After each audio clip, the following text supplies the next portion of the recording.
অনেক গার্জেন যারা নতুন আমাদের স্কুলে বাচ্চাদের ভর্তি করিয়েছেন, সেটা নার্সারি হোক, কেজি 1 বা 1। আচ্ছা দেখুন, কোনো মানুষ ভুলের ঊর্ধ্বে নয়, আর শেখার কোনো বয়স নেই। সুতরাং যদি মনে করেন আপনার ছেলে, আপনার সন্তান এ থেকে জেড পর্যন্ত অথবা ক থেকে চন্দ্রবিন্দু পর্যন্ত বা এই যেসব অক্ষরগুলো আছে, এইসব অক্ষরগুলো দেখা যাচ্ছে অনেক বাচ্চা এরকম নার্সারি বাচ্চা পড়ছে, আপনি পড়া হচ্ছেন, পড়িয়ে যাচ্ছেন, কর পরে খ, গ, এইভাবে মুখস্থ করাচ্ছেন, এ বি সি মুখস্থ করাচ্ছেন, কিন্তু সে বাচ্চাটা পড়া মুখস্থ করছে, আবার ফের ভুলে যাচ্ছে। আবার দেখা যাচ্ছে অনেক বাচ্চা এবিসিডি চেনে না, কিন্তু দেখা যাচ্ছে A B C D direct ভুলে যাচ্ছে। অথচ দেখা যাচ্ছে কোনো জায়গায় ডি জায়গায় দেখাচ্ছে হয়তো ঠিক বলছে, কিন্তু সেখানে হয়তো আই আছে, সেখানে ডি বলে যাচ্ছে, কিন্তু এবিসিডি মুখস্থ বিদ্যা পড়ে যাচ্ছে। তো ফার্স্ট ফুল আমাদের যেটা দরকার, প্রয়োজন, অক্ষরগুলো চেনাতে হবে।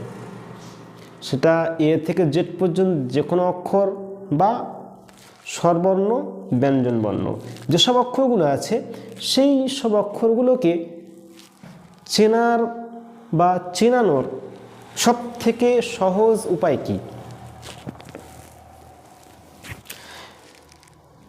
সবথেকে সহজ উপায় হলো, আমরা ছোটোবেলায় আমরা নিজে শিখেছি যে যেরকম আগে দেখতাম একটা, ধরুন আপনার একটা বই আছে, এ থেকে জেড পর্যন্ত লেখা আছে বইটা।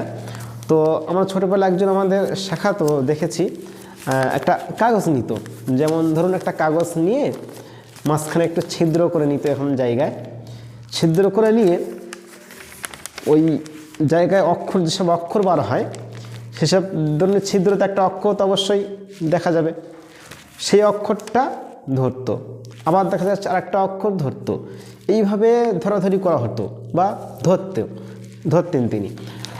তো এইভাবে দেখেছি ভালো অক্ষর শেখা যায়, ছোট বাচ্চাদের ক্ষেত্রে বলছি। সুতরাং দেখবেন আপনাদের যেসব বইগুলো দেওয়া হচ্ছে নার্সারি, কেজি 1 বা 1 যেসব বইগুলো আছে, নিশ্চয়ই ওই বইগুলোতে এবিসিডি বা যেসব অক্ষরগুলো আছে, আপনার স্বরবর্ণ, ব্যঞ্জনবর্ণ বা ভাওয়েল, কনসোনেন্ট যে শব্দগুলো আছে, অক্ষরগুলো আছে, ওগুলোতে অবশ্যই উল্টো পাল্টা যে অক্ষরগুলো আছে, সেটা হিন্দি হোক বা অ্যারাবিকেও আছে, যেগুলো উল্টো অক্ষর আছে, আপনি সেই অক্ষরগুলোকে ভালো করে চেনানোর চেষ্টা করবেন। উল্টো অক্ষর চিনলে কি হবে, আপনার ধরুন আছে কেটা, সে তাহলে ভালোভাবে যখন বারবার মুখস্থ করছে কে, তাহলে সেই শব্দটা তার মাথায় বসে যাবে। তারপর ধরুন আপনি আছে সি আছে, এম আছে, আর আছে, জে আছে, এইসব উল্টো অক্ষর যদি বেশি বেশি পড়াতে চান বা পড়ান, অবশ্যই আপনারা বাড়িতে তো পড়াচ্ছেন, আমরা স্কুলে পড়াচ্ছি, দেখুন যদি আপনি মনে করেন যে আপনার ছেলে মেয়ে স্কুলে দিয়েছেন আমাদের 3 ঘন্টা, আমরা 3 ঘন্টা সব কিছু 100% করে দেবো, এটা ভুল কথা হবে।